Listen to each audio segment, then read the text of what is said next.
வணக்கம், நான் உங்கள் Deena. Welcome back to Deena's Kitchen. இன்னைக்கு நம்ம கிச்சனில் பார்க்க போகிறது பன்னீர் பட்டர் மசாலா எப்படி பண்ணுறது பார்க்க போகிறோம்.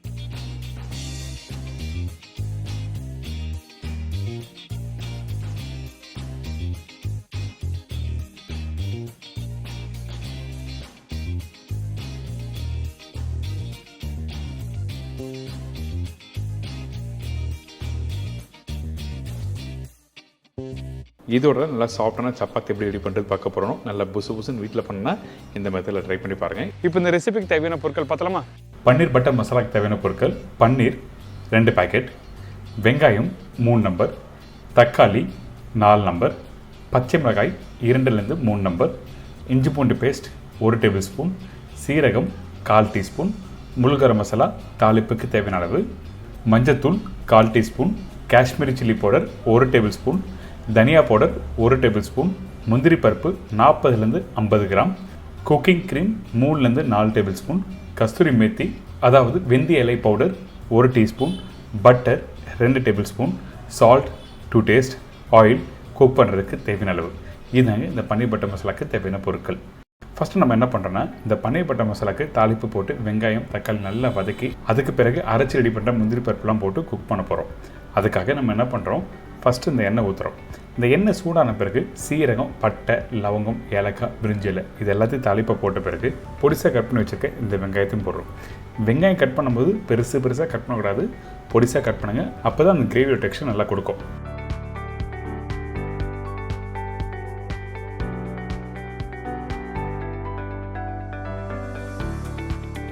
இதுக்கு பிறகு பச்சை மிளகாய் போட்டிருக்கேன்.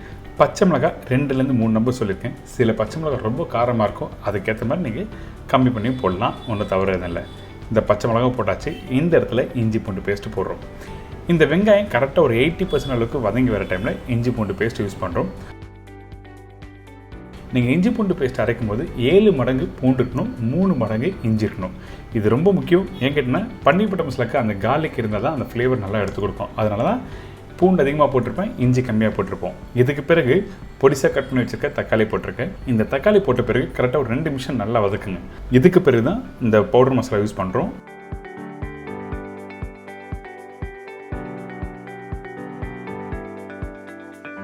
மஞ்சத்தூள், காஷ்மீரி சில்லி பவுடர், தனியா பவுடர்.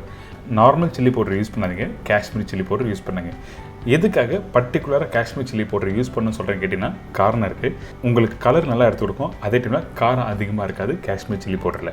இதே ரெகுலராக யூஸ் பண்ணுற சில்லி பவுடர் போட்டிங்கன்னா நான் சொன்ன குவான்டிட்டிக்கு ரொம்ப காரம் அதிகமாகிடும். அதனால காஷ்மீரி சில்லி பவுடர் யூஸ் பண்ணுங்கள்.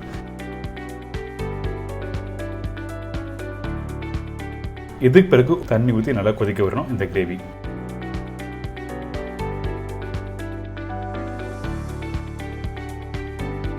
இந்த கிரேவி ரெடி ஆகிறதுக்கு குறைஞ்சபட்சம் 10லேருந்து 15 நிமிஷம் டைம் எடுக்கும்.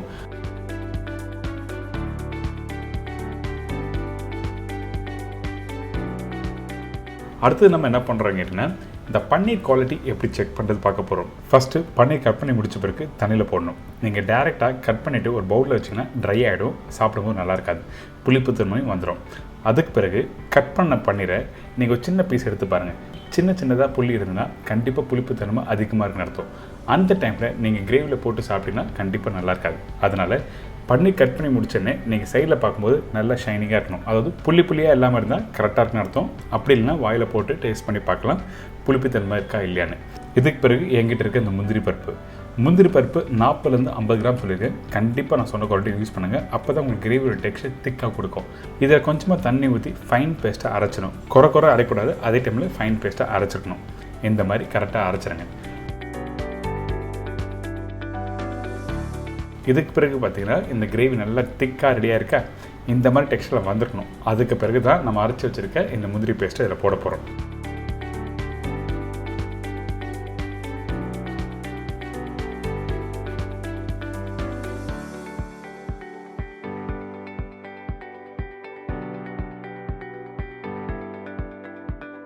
அரைச்சி வச்சுருக்க முந்திரி பேஸ்ட்டை இதில் ஊற்றி நல்லா மிக்ஸ் பண்ணுங்கள்.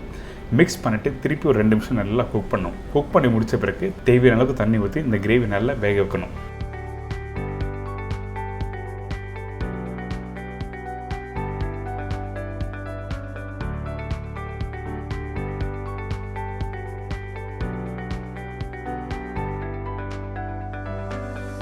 இந்த கிரேவி நல்லா குக் பண்ணி முடித்த பிறகு தான் நம்ம பன்னீர் யூஸ் பண்ண போகிறோம்.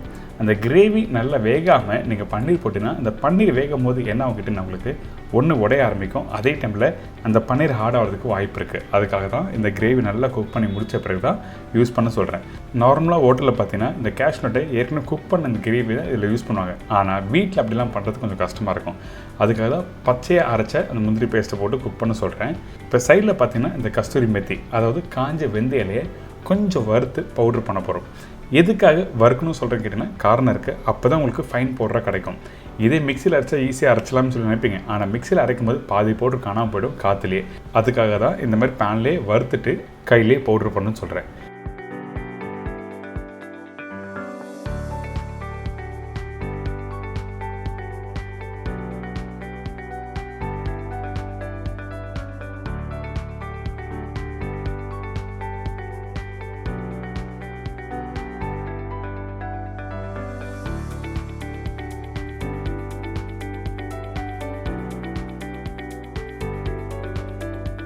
அடுத்தது என்ன பண்ண போகிறோம் கேட்டிங்கன்னா இந்த கிரேவி ரெடியாச்சு செக் பண்ணுறோம். இந்த முந்திரி பருப்பு போட்ட பிறகு ரொம்ப டைம் எடுக்கும் அந்த கிரேவி திக் ஆகிறதுக்கு. நான் திருப்பியும் சொல்கிறேன், இந்த கிரேவி நல்லா குக் பண்ணி முடித்த பிறகு தான் பன்னீர் போடணும். இப்போ மேலே அந்த புள்ளியாக அந்த ஆயில் மேலே வந்துட்டு பார்த்தீங்களா, ஸோ இந்த மாதிரி தான் வந்திருக்கணும் உங்கள் வீட்டில் குக் பண்ணும்போது. அதே டைமில் இந்த கிரேவியோட டெக்ஸ்சர் பார்த்தீங்கன்னா கரெக்டாக திக்காக வந்திருக்கு.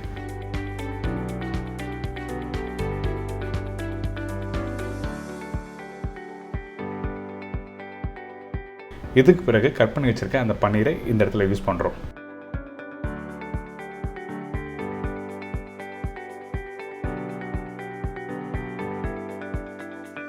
பன்னீர் போட்ட பிறகு அதிகபட்சம் ஒரு 2 நிமிஷம் குக் பண்ணால் மட்டுமே போதும். ஏங்கிட்டேன்னா பன்னீர் அப்படியே நீங்கள் சாப்பிட ஆரம்பிக்கலாம். அதனால தான் ரொம்ப நேரம் குக் பண்ணாலும் உடைய ஆரம்பிச்சிடும். அதுக்கப்புறம் கரெக்டான டெக்ஸ்சர் கொடுக்காது. இதுக்கு பிறகு நம்ம என்ன பண்ணுறோன்னா ரெடி பண்ணி வச்சுருக்க அந்த கஸ்தூரி மெத்தி, அதாவது காஞ்ச வெந்தய இலை போடுற இதில் போட்டிருக்கோம். பட்டர் போட்டிருக்கேன். பட்டர் போட்டு நல்லா மிக்ஸ் பண்ண ஆரம்பிங்க.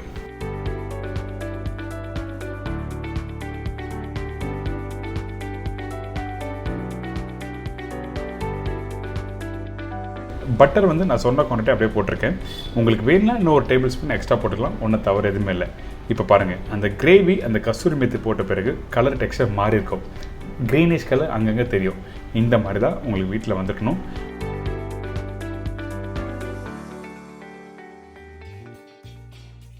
இந்த இடத்துல ஃப்ரெஷ் க்ரீம் யூஸ் பண்ணுறேன். அடுப்பு ஆஃப் பண்ணிட்டு தான் ஃப்ரெஷ் க்ரீமை நீங்கள் வீட்டில் யூஸ் பண்ணணும்.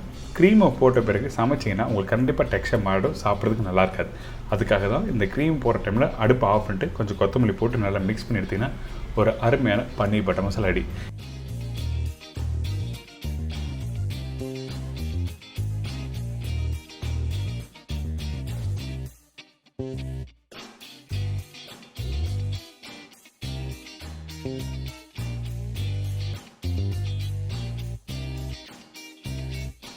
இதோட புல்கா எப்படி பண்ணுறது பார்க்க போகிறோம். இந்த ரெசிபிக்கு தேவையான பொருட்கள் பார்த்தலாமா? கோதுமை 1 கப்பு, உப்பு தேவையான அளவு. இதாங்க இந்த ரெசிபிக்கு தேவையான பொருட்கள். ஃபர்ஸ்ட் இந்த சாஃப்டாக சப்பாத்தி ரெடி பண்ணுறதுக்கு நம்ம என்ன பண்ணுறோம், கோதுமை மாவை ஒரு பவுலில் போட்டிருக்கோம். அதுக்கு பிறகு உப்பு போட்டு தண்ணி ஊற்றி நல்லா மிக்ஸ் பண்ண ஆரம்பிக்கிறோம். தண்ணி ஊற்றி மிக்ஸ் பண்ணும்போது அதிகமான தண்ணி யூஸ் பண்ணக்கூடாது. தேவையான அளவுக்கு தண்ணி ஊற்றி நல்லா டைட்டாக மாவு மிக்ஸ் பண்ணுங்கள். ஏன் கேட்டிங்கன்னா அந்த மாவு டைட்டாக மிக்ஸ் பண்ணால் தான் ஒரு 5 நிமிஷம் கழித்து நீங்கள் மாலிஷ் பண்ணும்போது கொஞ்சம் லூஸ் ஆகும். அதுக்கு பிறகு தோசைக்கல்லில் போட்டு குக் பண்ணும்போது உங்களுக்கு சாஃப்டாக சூப்பராக வரும். மாவு ரொம்ப லூஸான பிறகு நீங்கள் தோசைக்கல்லில் போட்டிங்கன்னா உங்களுக்கு ரப்பர் மாதிரி ஆகிடும். இதுதான் விஷயம். இதுக்கு பிறகு இந்த மாவு இப்போ ரெடி ஆகிடுச்சு. நல்லா டைட்டாக ரெடி பண்ணி வச்சுருக்கேன். இதுக்கப்புறம் ஒரு மூடி போட்டு கரெக்டாக ஒரு 5லேருந்து ஒரு 10 நிமிஷம் ரெஸ்ட் விடுங்க.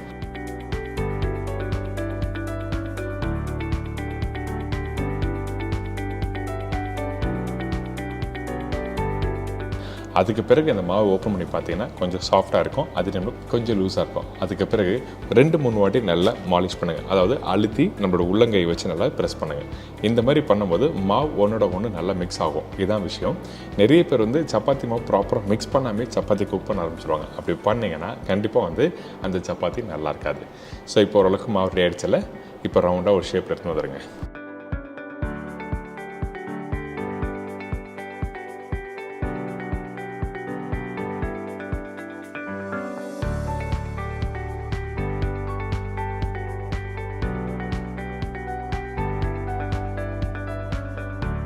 அதுக்கு பிறகு அந்த மாவில் ஒரு பகுதியை எடுத்து இந்த மாதிரி சின்ன சின்ன பீஸாக நீங்கள் பேடா பிடிக்க ஆரம்பிக்கலாம். எப்பவுமே புல்கா, சப்பாத்தி, பரோட்டா இந்த மாதிரி 3 டைப்ஸ் ஆஃப் பிரெட்ஸ் இருக்குது. இதில் புல்கான்னு சொல்லும் போது ரொம்ப சின்ன பீஸாக தான் இந்த மாதிரி பேடா பிடிக்கணும்.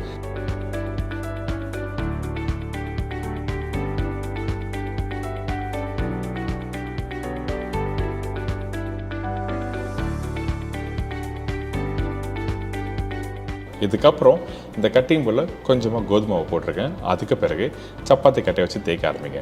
நீங்கள் சப்பாத்தி கட்டையை வச்சு தேய்க்கும் போது உங்களுக்கு ஒட்டாது. நீங்கள் கொஞ்சம் கோதுமையை லைட்டாக நீங்கள் போட்ட பிறகு இந்த மாதிரி ரோல் பண்ணும்போது அப்படியே ரொட்டேட் ஆகும். நீங்கள் கஷ்டப்பட்டு நீங்கள் தேய்க்க வேண்டிய அவசியம் இல்லை. அதே டைமில் ஒட்டவும் செய்யாது.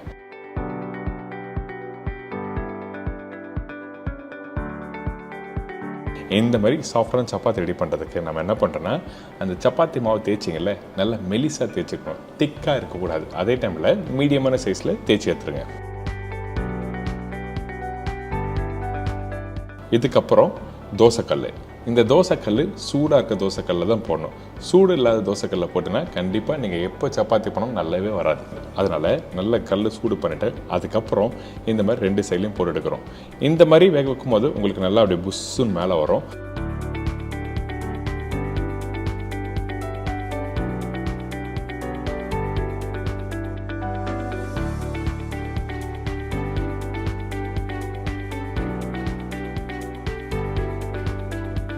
இன்னும் நல்லா சாஃப்டாக வரணும்னு வச்சுன்னா அந்த டைமில் புல்காவோட கம்பி இருக்குது பார்த்தீங்களா, இந்த மாதிரி கம்பி எடுத்து டேரெக்டாக நம்ம ஹாஃப் டன் பண்ணி வச்சுருக்க அந்த சப்பாத்தியை டேரெக்டாக இதில் ப்ளேஸ் பண்ணுங்கள். இந்த மாதிரி ப்ளேஸ் பண்ணும்போது டேரெக்ட் ஃப்ளேம் வரும்போது இன்னும் நல்லா புஷ்ஷுன்னு வரும். அதான் விஷயம், வேறு எதுவுமே இல்லை.